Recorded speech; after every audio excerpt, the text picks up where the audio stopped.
Salut chers auditeurs, salut chères auditrices, bienvenue dans Sans Algo, le podcast qui vous en fait découvrir d'autres. Vous écoutez la version longue avec de la reco et de l'actu. Je suis Mathilde Mélin, journaliste pour Slate.fr et bingeuse de podcasts. Cette semaine encore, j'ai écumé les internets pour vous dénicher la pépite sonore que vous devez absolument écouter. Dans ce 18e épisode, on va enquêter sur le naufrage d'un chalutier, mais avant ça, les actus de la semaine.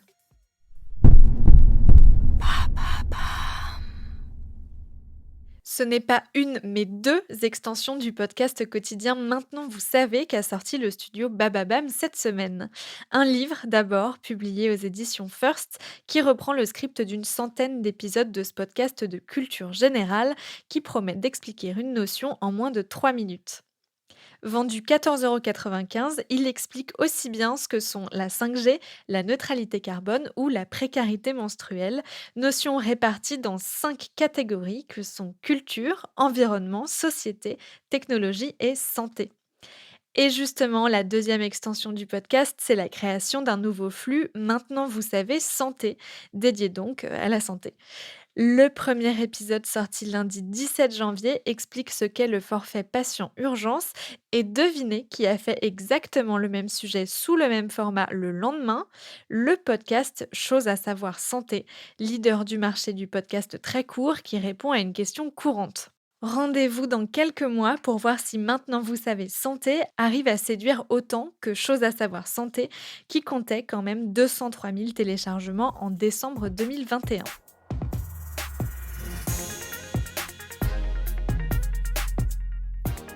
La plateforme Apple Podcast vient de lancer une nouveauté aux États-Unis et au Canada, des playlists faites par des personnalités regroupées sous l'onglet Listen With. Le but, encourager la découvrabilité et permettre aux utilisateurs de savoir ce que les gens dont ils sont fans écoutent. Le premier à s'y coller est Jay Shetty, ancien moine hindou devenu coach de vie et podcasteur, voix du programme On Purpose, dont certains épisodes revendiquent plus de 60 millions de téléchargements. Dans sa playlist, 5 podcasts et quelques explications personnelles sur ce qui lui plaît dans ses programmes. La fonctionnalité n'existe pas encore en France sur Apple, mais si vous voulez découvrir les playlists personnalisées de vos podcasteurs et podcasteuses préférés, vous pouvez les trouver sur Slate Audio.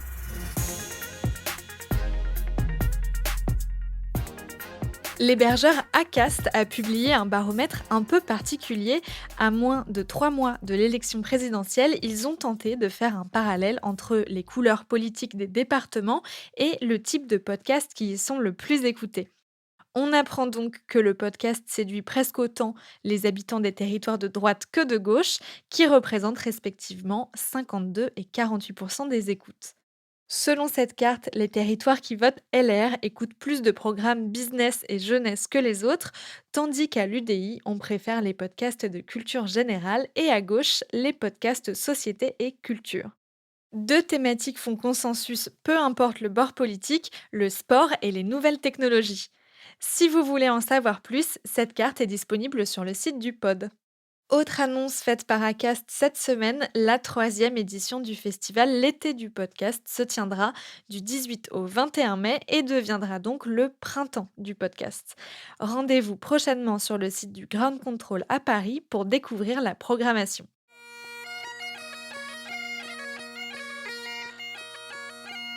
En parlant de festival de podcast, Longueur d'onde se tient la semaine prochaine à Brest, du mercredi 26 au dimanche 30 janvier. Si vous êtes dans le coin, j'animerai 2 sessions pendant cette édition. Une le vendredi 28 à 15h15 sur l'avenir des auteurs et autrices de podcasts et une autre le samedi 29 à 14h sur l'émission de France Culture LSD, la série documentaire. Je précise qu'un pass sanitaire est nécessaire pour accéder à ces sessions qui auront lieu à l'atelier des Capucins. Pour y assister, rendez-vous sur la section billetterie du site de Longueur d'onde.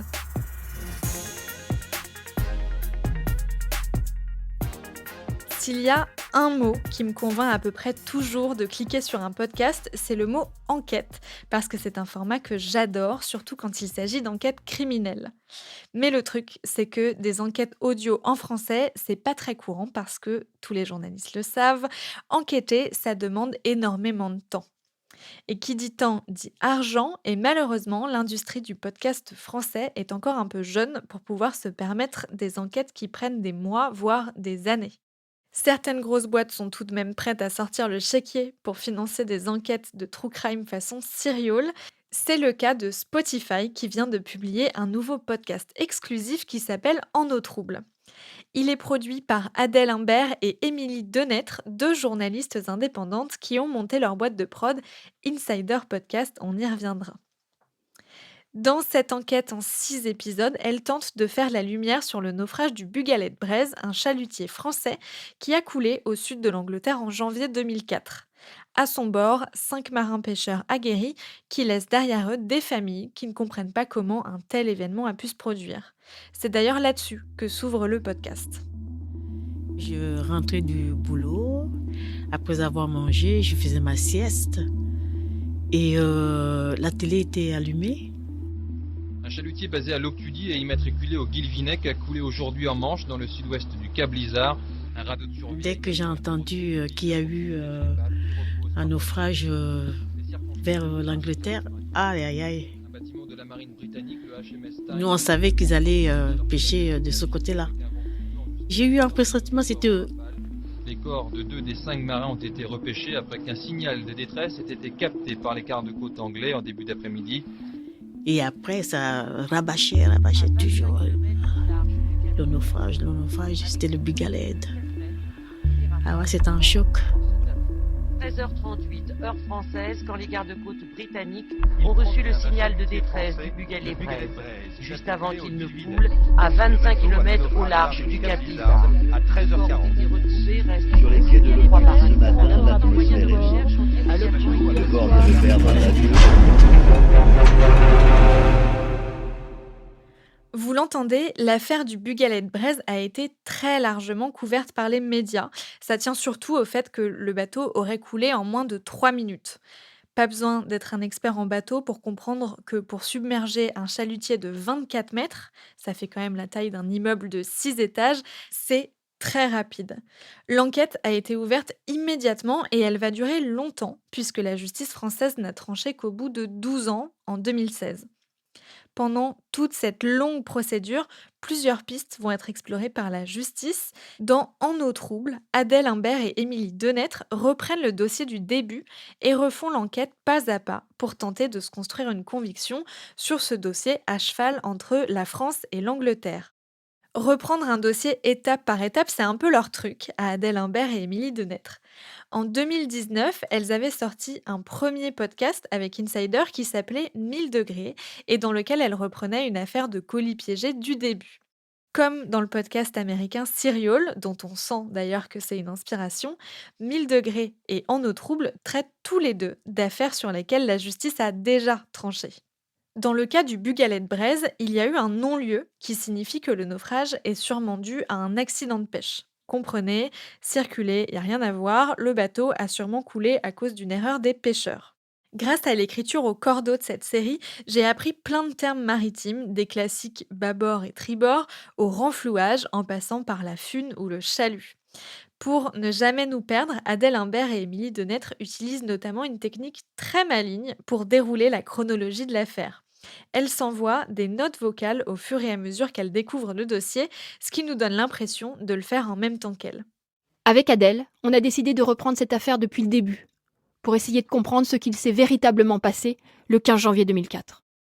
On a passé des mois à lire le dossier d'instruction qui fait plusieurs milliers de pages. Il regroupe tous les actes d'enquête demandés par le juge, les rapports d'expertise, les auditions des témoins, les procès-verbaux des gendarmes. Coucou Adèle. Avec Émilie, on se laisse régulièrement des notes vocales sur WhatsApp pour se raconter nos avancées réciproques dans la lecture du dossier. C'est une affaire technique et très complexe qui se déroule dans plusieurs pays. Les victimes sont françaises, les secouristes et les gardes-côtes sont anglais. La manière dont les marins et les gardes-côtes retranscrivent les coordonnées ne sont pas les mêmes. Et j'ai l'impression que cette différence un peu culturelle ou cette manière de faire engendre des incompréhensions dès le début du dossier d'instruction. Cette lecture nous donne une vision globale de l'enquête judiciaire, qui s'étale sur plus de 10 ans, de 2004 à 2016. Alors, je te fais une petite note vocale d'étape dans ma lecture du dossier d'instruction. Je ne sais pas ce que tu en penses. Je trouve que c'est une instruction qui est très bien menée. Et en revanche, je constate qu'il y a une espèce de rupture ou de bascule à partir de 2008. Là, il y a les 2 juges d'instruction qui suivent l'affaire depuis le début qui sont remplacés. Le dossier quitte Quimper pour Nantes. Et là, à partir de là, j'ai vraiment l'impression qu'il y a une espèce de flottement général. Tout au long des épisodes, les 2 journalistes ouvrent puis referment des pistes qui ont été envisagées par les enquêteurs. Je veux pas vous spoiler l'enquête parce que je pense que ça fait partie de l'expérience d'écoute de suivre ce chemin avec elle, mais on peut quand même évoquer la piste qui a été retenue par la justice. La théorie privilégiée par une partie des enquêteurs, c'est que le bugalet de braise était en action de pêche, donc il pêchait, il traînait un filet derrière lui au bout de longs câbles qu'on appelle les funes, et le filet se serait accroché à quelque chose au fond de la mer, peut-être une épave ou de la vase. On appelle ça faire une croche. Mais quelque chose ne colle pas. Normalement, les funes, donc les câbles qui tiennent le filet de pêche, se déroulent à la même vitesse ou bien se cassent en cas de croche. Là, non seulement ils n'ont pas cassé, mais en plus, l'un des deux était déroulé de 140 mètres de plus que l'autre. Pour comprendre comment une telle chose est possible, rien de mieux que de se rendre sur un chalutier pour voir le système de treuil en personne. Allons plutôt derrière, c'est le bruit du moteur. Là, on passe carrément sous les angles. En action de pêche, les 2 funes doivent en principe rester de même longueur en permanence pour maintenir le filet ouvert en grand au fond de l'eau. Il y a 2 scénarios possibles pour expliquer le déroulement d'un seul câble. Soit la fune s'est libérée d'un seul coup suite à un problème mécanique du treuil sur lequel elle était enroulée, soit le capitaine a volontairement libéré le câble pour faire face à une situation d'urgence. Donc qu'est-ce que vous vouliez savoir du coup? Sur le bugalet de braise, il y a eu une fune qui a été lâchée et donc on voulait voir un petit peu les manettes qui correspondent à ces actions. Et il y avait 140 mètres de câble en plus. Il a dû larguer son frein pour laisser partir le câble. Bon, on va regarder comment ça fonctionne. Vous restez là, vous regardez.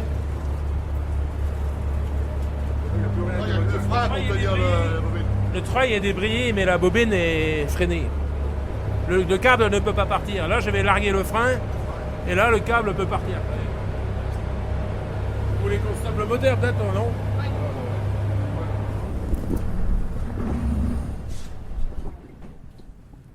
Et quel est l'intérêt de travailler avec le treuil débrayé? Justement, en cas de croche. En cas de croche, il a que le frein à larguer, et puis le câble part. D'une certaine manière. C'est ça. Les funes étaient donc bloquées sur les treuils par un simple système de frein qui était très facile à activer ou désactiver par le capitaine. Dans l'hypothèse de la panne mécanique soutenue par Jean-Daniel Troya, ce serait donc le frein qui aurait lâché, laissant la fune se dérouler brutalement. Plus la série avance, plus le mystère s'épaissit autour de cette histoire de fune et on comprend vite que c'est la clé de voûte de l'enquête.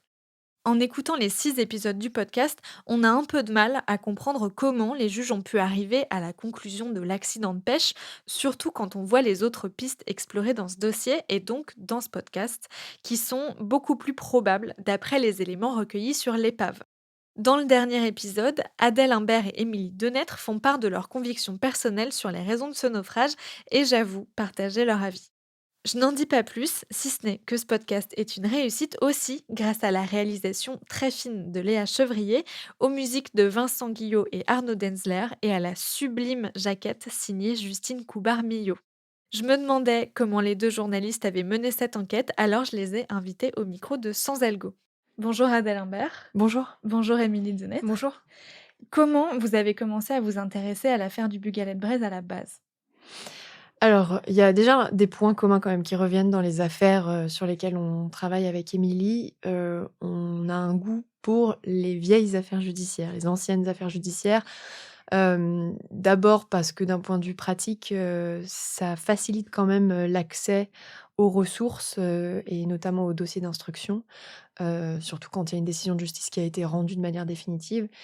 Et ça facilite aussi l'accès aux sources et aux personnes qu'on a envie et qu'on a besoin d'interroger parce que la parole est plus libre quand le temps est passé. Et comment vous avez découvert cette affaire? Vous aviez déjà entendu parler du Bugalet de Braise avant? Oui, le Bugalet de Braise, on en avait entendu, parler, toutes les 2 avant. En 2004, moi, j'étais encore étudiante, mais j'allais faire bientôt mon école de journalisme. Donc je me souviens, de la médiatisation, au moment où le Bugalet de Braise coule.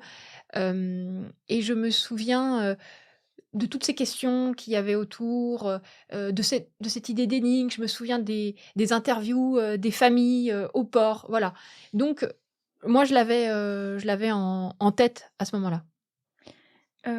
Vous avez parlé de l'accès au dossier d'instruction. Comment, très concrètement, on se procure le dossier d'instruction d'une affaire, vieille presque de 20 ans? Bah, là, il faut s'adresser aux parties. Donc, faut s'adresser, aux familles qui ont été parties civiles et à leurs avocats. Sachant que normalement, si les avocats ont le droit, d'en avoir une copie, normalement elles ont pas forcément le droit de le passer à des journalistes, mais vu qu'on est sur des dossiers qui sont, donc clos, ça facilite cette transmission. Et à quoi ça ressemble? Vous recevez des gros, dossiers que vous lisez page par page avant de commencer à enquêter?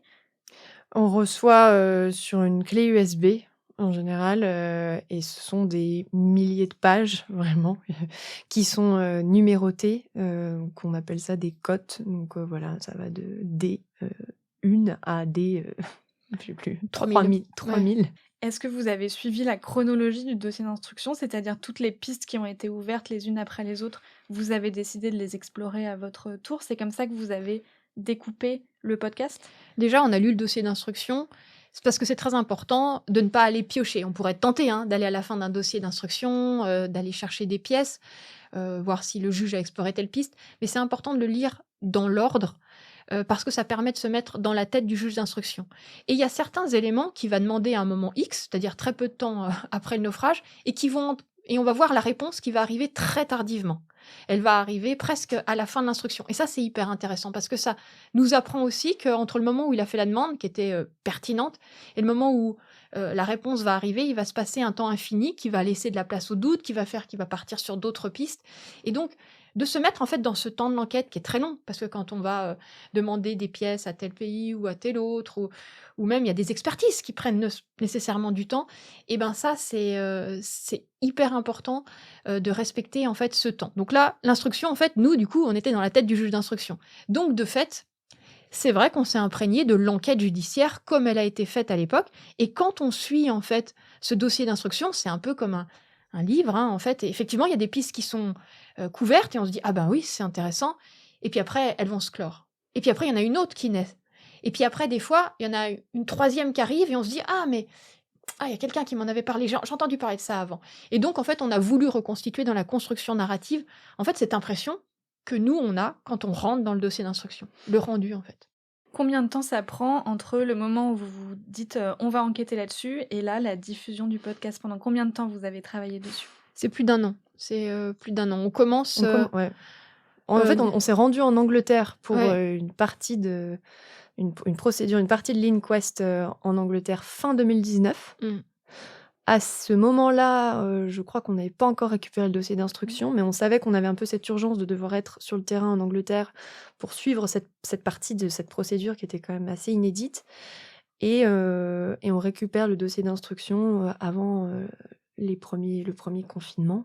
C'est ça. Donc ouais, c'est plus d'1 an de travail, en tout. Sachant qu'on a été un petit peu stoppés pendant le confinement, voilà, de Oui. l'année, 2020. Donc on commence en 2019, on est plus que ralenti et après on reprend en 2021. Donc voilà, plus d'1 an, 1 an et quelques mois. Le podcast s'ouvre et se ferme sur des témoignages de proches des victimes qui sont décédées pendant ce naufrage. Et à part ces 2 moments-là, on les entend pas du tout. Est-ce que c'était une volonté de votre part de rester impartial vis-à-vis des familles, ou de ne pas les mettre au centre du podcast pour pas tomber, peut-être dans un truc un peu mélo? C'est un concours de circonstances. Je crois qu'au départ, on a pensé, peut-être naïvement, que les personnes qui allaient incarner cette quête de la vérité allaient être, les victimes collatérales, donc les familles directes. Et en fait, ce sont ce sont des personnes qui ont décidé de se couper complètement de cette affaire, de sa médiatisation. Et donc des journalistes sont des personnes qui ont aussi beaucoup souffert du traitement journalistique à l'époque. Voilà, donc pour toutes ces raisons-là, on n'a pas eu accès aux familles directes. En revanche, les compagnes des hommes qui étaient en mer ont accepté de nous parler. Mais là aussi, voilà, avec beaucoup de distance et sur un temps très limité aussi. Donc on n'a pas fait de ces personnes-là des personnages, des fils conducteurs en tout cas dans notre travail. Mais évidemment, elles étaient au centre de toute façon de notre travail, puisqu'elles nous mandatent. D'ailleurs, on entend l'une des compagnes qui nous dit qu'elle a besoin de nous, qu'elle a besoin qu'on essaye d'apporter un éclairage vers la vérité. Donc elles étaient évidemment essentielles, mais on a respecté leur choix aussi de ne pas trop insister. Et voilà. Par ailleurs, vu que c'était une affaire extrêmement technique et qui ne se jouait pas sur le terrain de l'interpersonnel, contrairement par exemple à l'affaire Massé, elle pouvait nous apporter le témoignage de ces hommes, comment ils étaient, le manque, ce que ça faisait effectivement qu'ils ne soient pas là. Mais après, ce ne sont pas des gens forcément de la mer, et elles n'avaient pas cette expertise dont nous, on avait besoin. C'est un dossier très technique avec plein de termes maritimes. Est-ce que c'est un univers que vous connaissiez? Et surtout, moi, ce qui m'intéresse, c'est comment vous avez réussi à rendre intelligibles des rapports d'expertise sur des techniques de pêche, sur des longueurs de fune, de filet, des choses où, quand on écoute ce podcast pour la première fois et qu'on n'y connaît rien, on se dit « Oula, je vais être perdu » et en fait, on n'est jamais perdu. Bah déjà, c'est une très bonne nouvelle et c'est un très beau compliment parce qu'on a beaucoup travaillé pour justement faire en sorte que ce soit intelligible. Personnellement, je ne connaissais rien au milieu de la pêche. Émilie, Non, moi non plus. après, on avait, je crois, cette curiosité pour la communauté des marins-pêcheurs. On avait l'envie véritablement d'apprendre de cette communauté et d'apprendre à leur côté. Donc après, voilà, on a beaucoup appris tout simplement en leur posant des questions, en allant sur leur bateau pour qu'ils nous montrent très concrètement comment ça fonctionne, parce que on a la conviction qu'en tant que journaliste, on n'est pas expert de ce sur quoi on travaille et on a besoin, nous, de s'imprégner de l'expertise des autres pour réussir à la retranscrire de la manière la plus intelligente et la plus intelligible possible. C'est ce qu'on a essayé de faire. Oui, on a donc du coup, nous aussi, appris beaucoup de termes. Alors, on a googlisé des mots pour comprendre au départ. Après, on a acheté des livres pour avoir finalement des images. Et une fois que tout ça était... On a suivi un cours aussi. On a suivi un cours mécanique. Physique mécanique, c'est vrai. Et une fois que tout ça était fait, donc on avait à peu près compris, on était en capacité de pouvoir le réexpliquer. Et alors là, d'un point de vue technique, c'est simple, c'est qu'on a fait je ne sais pas combien de versions. Entre les versions qui explicitaient trop, puis après celle où on se disait non mais là ça va, je pense qu'on a compris, et donc du coup on enlevait plein de choses et il y avait quelque part des manques, et ben il a fallu faire des allers-retours et j'ai pu voir la différence par rapport au podcast 1000 degrés. On a beaucoup réécrit celui-là, beaucoup plus en fait, parce qu'on a beaucoup oscillé entre l'intelligible, est-ce que là tu décris trop, est-ce que là on n'exagère pas, voilà. Vous avez été accompagné par Stéphane Berthomé, qu'on avait reçu dans l'épisode 5 de Sans Algo. C'est un ancien policier qui s'est installé au Canada, qui est désormais consultant, notamment pour Radio-Canada, qui fait des enquêtes aussi. Et on entend un peu sa patte, sa façon d'écrire dans l'écriture de la série. Comment il vous a accompagné sur le storytelling? Est-ce que c'est justement sur ces réécritures? Stéphane Berthomé, qu'on adore humainement et professionnellement, c'est quelqu'un d'absolument génial, nous a plutôt accompagnés. C'était notre premier lecteur en réalité. Donc c'est pas avec lui qu'on a réécrit. Il était essentiel pour nous en fait dans les moments où il Le nous... doute. En Ouais, fait. sur le doute, ouais.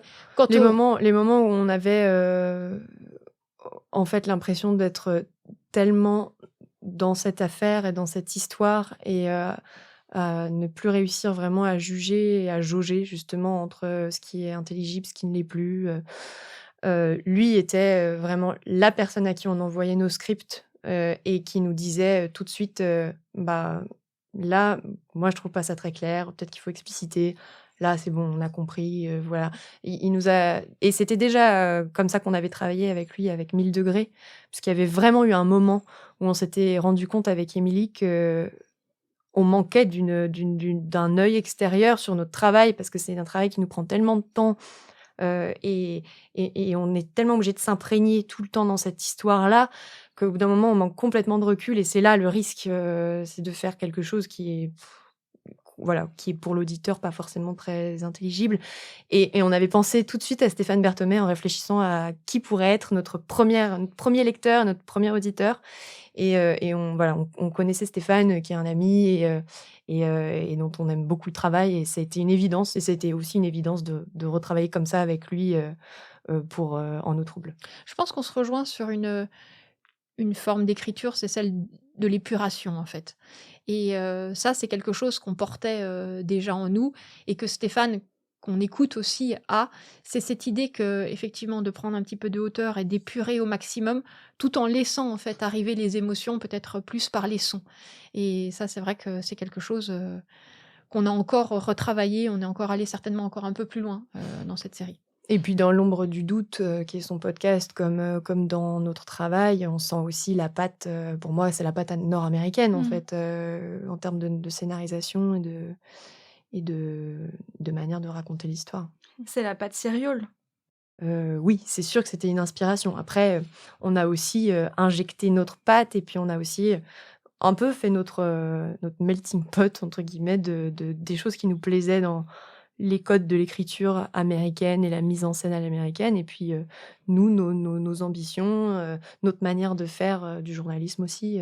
Oui, les limites qu'on peut avoir sur un terrain français par rapport à des sources françaises, par rapport à des sources vivantes. La manière dont les gens se racontent en France n'est pas la même qu'aux États-Unis. Ce qu'ils acceptent n'est pas la même chose. Et donc, on a créé notre propre ligne rouge, en fait. Votre patte tient aussi au fait que vous avez une narration à 2 voix. Comment on écrit une histoire à 2? On la pense pas forcément au départ en se disant toi tu vas prendre ça et toi tu vas prendre telle partie. En Oui, fait, c'est on vrai. l'écrit réellement à 4 mains sur un Google Doc pour faire très court. Donc c'est vraiment ça et on se relie à chaque fois et c'est seulement, et ça c'est assez étonnant, mais c'est seulement au moment où on va passer en studio pour dire le texte qu'il y a des évidences. Que d'un seul coup, ça paraît évident que Adèle va prendre cette partie-là, puis après on s'aperçoit qu'il y a des mécanismes. C'est-à-dire, ah bah Adèle, à chaque fois que on parle de la fune qui est tirée, c'est toi. Bah tu vas reprendre cette partie-là, et puis moi je vais te faire ton Jiminy Cricket, c'est moi qui va venir arriver comme ça au milieu de ta narration pour te soulager. Et en fait, on ne décide qu'au dernier moment de qui prend quoi. C'est un podcast que vous avez produit pour Spotify. Comment ça s'est passé la collaboration avec eux? Est-ce que vous aviez déjà commencé à enquêter et vous leur avez vendu le projet? Ou est-ce qu'ils ont été là dès le début, avant que vous alliez sur le terrain pour la première fois? Alors, on a eu la chance d'être contacté par Spotify après la sortie de 1000 degrés. Et Spotify, à l'époque, nous avait dit, voilà, la prochaine affaire sur laquelle vous décidez de travailler, on aimerait que ce soit une exclue Spotify, ce qui est quand même vraiment un cadre de travail qui est exceptionnel, parce qu'on n'avait même pas encore fait le choix de la faire, qu'on avait déjà le sponsor en fait de notre prochain podcast. Donc c'est comme ça que ça s'est fait. Après, ça a pris beaucoup de temps parce qu'il y a eu il y a eu des confinements, il y a eu voilà. Donc par exemple, on est parti sur le terrain, on n'avait pas encore finalisé les négociations avec Spotify, mais voilà. Oui, mais c'est vrai qu'après toute la partie 2021, c'était déjà extrêmement clair. Donc c'est vrai que c'est plus facile que de commencer à enquêter sans savoir où va être diffusé son podcast. C'est une chance. Ouais, parce que le propre d'une enquête comme ça, c'est que ça prend du temps, de l'argent, et j'imagine que c'est quelque chose que vous auriez pas forcément pu faire sous la même forme si vous aviez pas eu le sponsor qu'est Spotify derrière vous. Ah bah sur des fonds propres, ça paraît extrêmement compliqué. Tout simplement, il y a déjà des frais de déplacement puisqu'on est entre la France et l'Angleterre, bon, mais c'est surtout le temps en fait, le temps qu'on passe à lire ce dossier d'instruction, puis après à enquêter, puis après à rejoindre nos sources, puis après y retourner. C'est du temps mobilisable qui est très long en fait. La question c'est en France, qui peut mobiliser des journalistes pendant 1 an sur une enquête? Merci à vous deux. Merci Merci. Mathilde. J'espère que ça vous a donné envie de découvrir En eau trouble d'Insider Podcast pour Spotify.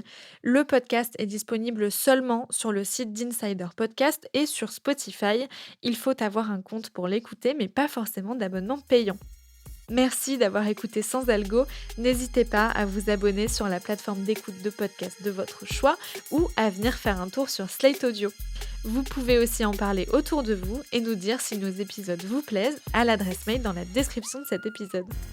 Je vous donne rendez-vous la semaine prochaine pour d'autres recommandations garanties 100% sans algo.